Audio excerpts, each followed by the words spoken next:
Eis-nos de volta, você está no programa Alma Querida e nós estamos falando aqui sobre comprovações científicas dos preceitos da doutrina espírita. O nosso missivista, ele diz que o que ele encontrou é de décadas atrás. Ainda agora há pouco, eu estava estudando alguma coisa relativa à minha área, né, que é de terapia de vida passada, e estava vendo a situação interessantíssima de quantas comprovações desses princípios existem na Índia. Agora, décadas atrás. Nossa, uma situação que foi comprovado por cientistas, e depois eu vou passar para ele o texto, da menina que ela nasce, ela na Índia. Ela fala, mas a Índia é um lugar onde todo mundo acredita em reencarnação. Tá bom, mas acontece o problema, é a comprovação. Né? E que a menina nasce e ela começa a falar para a mãe dela coisas dizendo que ela tinha sido casada com um camarada numa vida anterior e que tinha morrido assassinada. E depois descobre-se, ela começa a falar com tal insistência, fala o nome dos irmãos, o nome da sogra, o nome da mãe, o nome do pai, e fala o nome da cidade. E a cidade existia, era próxima. Então ele chama o Dr. Banerjee, que é um camarada que faz pesquisa nesse sentido. Tem muitos livros escritos e muitos fatos que ele relata. E o Banerjee é contemporâneo, não é de décadas atrás. Então, eu fiquei assim, meu Deus, mas como aconteceu 1980, eu sou de 36, então eu estava aqui já quando isso estava acontecendo. Então não é de décadas atrás. Porque se falar que é muito tempo atrás, vão me considerar muito velho. Eu só tenho 74. Muito bem, a menina acaba indo numa casa em que ela reconhece a sogra. Quando ela chega, ela chama as pessoas pelo apelido, ela entra na cidade, ela mostra o caminho que tem que seguir até a casa onde ela estava e depois até tira uma fotografia com o marido que havia assassinado na encarnação anterior e ela é uma criança e o cara tinha recém saído da cadeia, onde ele cumprira 10 anos de prisão. Agora, veja o ensinamento que foi para ele, né? Não conseguiu matar ninguém. Afinal de contas, a esposa estava ali, e na casa dele, e muito viva. É muito interessante que há muitas outras pesquisas. Agora, os preceitos do Espiritismo, é tão ampla esta fala, né, do nosso missivista, preceitos do Espiritismo. O Espiritismo tem muitos preceitos, um dos preceitos é o perispírito, é a questão dos fluidos. Nossa, e tem um japonês, o Emoto, que faz pesquisas com a água. Isso você encontra, olha, pesquisas com a água, Emoto, põe na internet Emoto, você vai ver as coisas fantásticas que ele faz. Né? E como é que você pensa de uma determinada maneira positiva, como é que a água congelada se cristaliza de uma forma, você pensa negativamente de outra forma. O negativo faz cristais em forma de aranha, o positivo, os cristais em forma de coisas lindas. E aí você fica pensando, nossa, nós somos mais do que 70%, nós somos água. Então, o resultado dos nossos pensamentos sobre a nossa corporeidade, sobre o nosso organismo. Aí você começa a pensar, eu tenho que mudar meus pensamentos. Ora, o Espiritismo afirma isso. Reencarnação, o Espiritismo afirma isso. Agora, a interferência dos espíritos na nossa vida, é só você entrar no centro espírita, não precisa de ser uma coisa de laboratório. Você vai lá e verifica, constata por você mesmo. As mensagens. Agora, você precisa de ciência. E o Chico Xavier, as mensagens que ele passava para os familiares aqui, da sobrevivência dos espíritos. Aquilo que só a família sabia, o médium nunca podia saber, o espírito veio e falava de coisas, do apelido, da coisa.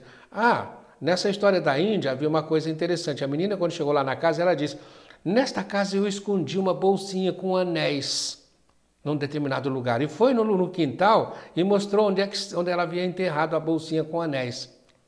Os pesquisadores cavaram o quintal e encontraram a bolsinha com os anéis. Então, são muitas as comprovações científicas. Agora, faz muito tempo, muitas décadas, realmente faz muitas décadas, se nós formos falar do início da psicanálise. Eu sou psicanalista, fiz formação em psicanálise. E quando se falava dessas coisas, eu achava muita graça, porque tudo está lá no Evangelho. E os pesquisadores iniciais da psicanálise, aqueles que foram os pioneiros, todos eles usavam hipnose. E o início da psicanálise, o que eles faziam? Hipnotizava para que a pessoa fizesse uma regressão para procurar os traumas de infância. E esses pesquisadores pioneiros, todos eles deram de cara com a reencarnação, porque os pacientes regrediam não só até a vida intrauterina, mas de repente estavam falando de vidas anteriores. Por que isso não foi falado? O próprio Freud, um dia o Ernest Jones, que é o biógrafo do Freud, chegou para ele e disse: o Sigmund Freud, olha, estão falando aí de reencarnação assim, que os espíritos fazem isso. Ele falou: para. Nós não vamos nos ocupar disso, porque se nos ocuparmos disto, com certeza não vai haver psicanálise. Mas se isso for verdade e houver encarnação, na próxima eu estarei me cuidando disso. Eu sempre brinco, né? Que provavelmente o Freud está por aí, encarnado e fazendo pesquisas sobre reencarnação. Ele era um espírito pesquisador, era um espírito que ele ia a fundo nas coisas. Então, provavelmente, muitos desses pesquisadores que estão por aí podem ser daqueles que eram contemporâneos do Freud. E a gente teria que descobrir onde é que anda o Freud atualmente, né?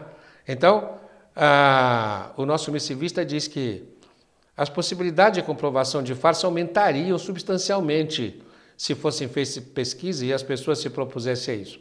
E ele pede, se for do meu conhecimento, passar nome de institutos que estejam realizando pesquisas atuais a respeito.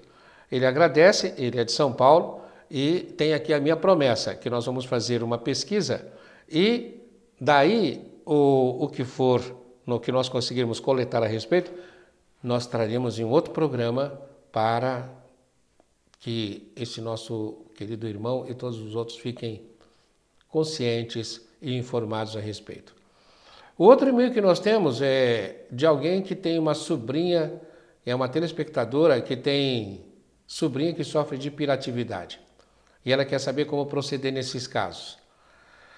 E ela diz que quando crescer, né, que crescer espiritualmente, porque agora ela tem 47 anos, que ela quer ser igual a Adão Nonato. Olha, minha filha, você nem sabe o que vai te acontecer se você conseguir isso, viu? Não é brincadeira ser Adão Nonato, não. Agora há pouco estavam brincando aqui. Como é que o senhor consegue fazer isso? Como é que consegue fazer aquilo? Né? Você vai correr demais. Adão Nonato provavelmente deve muito e, portanto, tem que correr agora para pagar o que deve, né? Então ela diz que tem uma sobrinha que tem 3 anos e que ainda não fala. E essa sobrinha faz fono. O diagnóstico do neurologista foi de hiperatividade e que ela está levando a menina ao centro para tratamento e a menina está melhorando. E ela tem fé que a menina não vai passar por muitas dificuldades como as demais pessoas que têm hiperatividade. Graças a Deus, se todos tivessem essa consciência e levassem as crianças com hiperatividade ao centro espírita, porque essas crianças normalmente têm alguma coisa de encarnação passada e elas aparecem e são vítimas, muitas vezes, de uma conclusão, né? Ou se não, de uma espécie quase de preconceito do ambiente no qual elas estão. Elas, via de regra, têm muita sensibilidade e elas captam as energias do ambiente e das pessoas que estão em volta. Então, as pessoas dizem assim, esta criança é assim, sem levar em consideração, olha, nós estamos fazendo esta criança assim. E o que acontece? Uma coisa muito boa. Como Paulo de Tarso diz, né, tudo concorre para o bem daqueles que amam o Senhor, essas crianças acabam fazendo com que os pais busquem informações, eles saem da letargia de não se informarem, de não irem atrás de informações, de não se sofisticarem intelectualmente. E, via de regra, essas crianças acabam fazendo com que os pais também cheguem a um centro espírita. Então, os pais acabam adquirindo uma informação sobre espiritualidade. Aí o grupo inteiro melhora. Né? Ela teve, a missivista, a informação de que a menina é a mãe dela, que teria desencarnado em 1999. E que a mãe teve uma vida muito tumultuada, o pai foi um alcoólatra que atormentava quase todas as noites, além de ser muito severo com os filhos. E que o pai dela foi pior ainda. Quando bebia, ele enlouquecia, chegava a bater na mãe dele, a avó da missivista. E ela diz que muitas crianças sofrem de hiperatividade, mas existe uma relação entre a vida passada? A resposta é sim. E ela diz que as informações que ela obteve que essa hiperatividade é proveniente de muitos traumas de vidas passadas que foram vividos por aquela criança. Até aí ela entende, mas está difícil conformar. Ela desejaria uma vida mais calma para a filha. Nós sempre queremos isto, né? Nós temos que tomar cuidado com essa nossa tendência, porque eu sempre digo que nós queremos viver aqui na vida como se a vida fosse uma academia, e a vida é uma academia, mas nós queremos uma academia que tenha sofá e rede, e não uma academia que tenha aparelho para a gente malhar. Nós queremos ir para a academia e não fazer nada. Também aqui na vida nós queremos ficar numa boa, como se diz na gíria, sombra e água fresca. Também a outra metáfora que eu uso, né, é uma escola, a academia, ou melhor, a vida, é uma escola. Mas nós queremos uma escola que não tenha trabalhos escolares para se fazer, em que nós não tenhamos que dar conta de tarefas. Também a outra metáfora é de que isso aqui é um hospital. Você já pensou um hospital que não tivesse doente, que os médicos ficassem na UTI jogando baralho? Não. Se você é médico intensivista, você tem que saber. Se você está na UTI, você vai ter que trabalhar. E se você vai para a UTI, você é paciente da UTI, você sabe que vai para lá para você comer uma comida através de uma sonda nasogástrica, você fazer as suas necessidades através de sonda e você refletir sobre a vida. Também a vida é como se fosse uma lavanderia. Você já pensou uma lavanderia sem detergente? Sem você ser batido para lá para cá? Senão como é que você vai se limpar? Né? E o que você tem que limpar? Tem que limpar o perispírito. Então, são essas coisas que nós temos que levar em consideração. Entretanto, como pais, nós somos iguais a esta mãe. Eu desejaria uma vida mais calma para ela. Ela pediu isto e contou com você, minha querida. Ela disse que a mãe dela, que ela acredita que seja a filha reencarnada, foi uma heroína e que ela praticamente criou 10 filhos sozinha e os educou através do exemplo, pois era praticamente analfabeta e não sabia falar corretamente. E que o maior exemplo dela foi a humildade e a resignação. E ela gostaria de ouvir as minhas palavras a respeito. Bem, eu digo para você uma coisa, minha querida.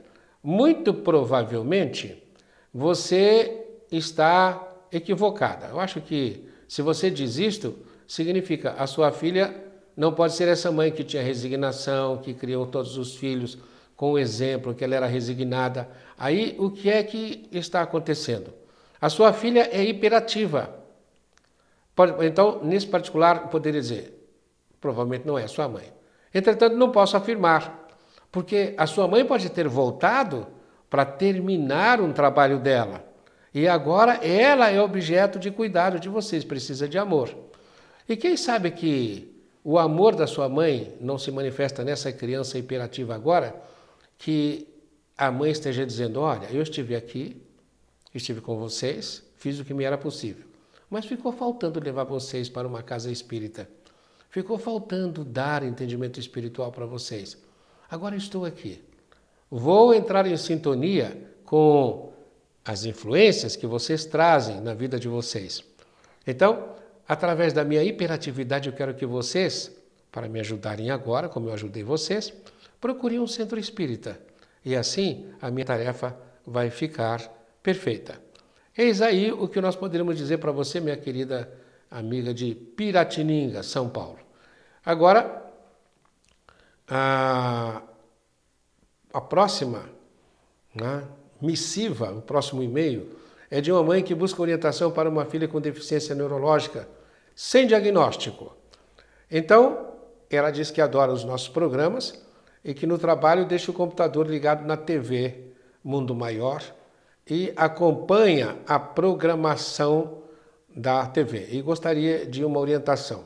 E que tem uma filha de 10 anos e que ela tem uma deficiência neurológica, que ainda não tem um diagnóstico preciso, que já levou a menina a vários especialistas e disse para a pessoa que está escrevendo que, de acordo com a ressonância, a menina está nos 25% que a medicina considera ainda normal e, portanto, não tem diagnóstico. e que são inúmeros os tratamentos para crianças com deficiências neurológicas. Né? Mas, quer saber o que nós achamos? Porque outras pessoas disseram que parece que ela tem um grau de autismo muito leve. Que a menina faz todas as terapias, fono, terapia ocupacional, psicopedagogia, reorganização neurofuncional, e está em escola normal, está no 2º ano primário.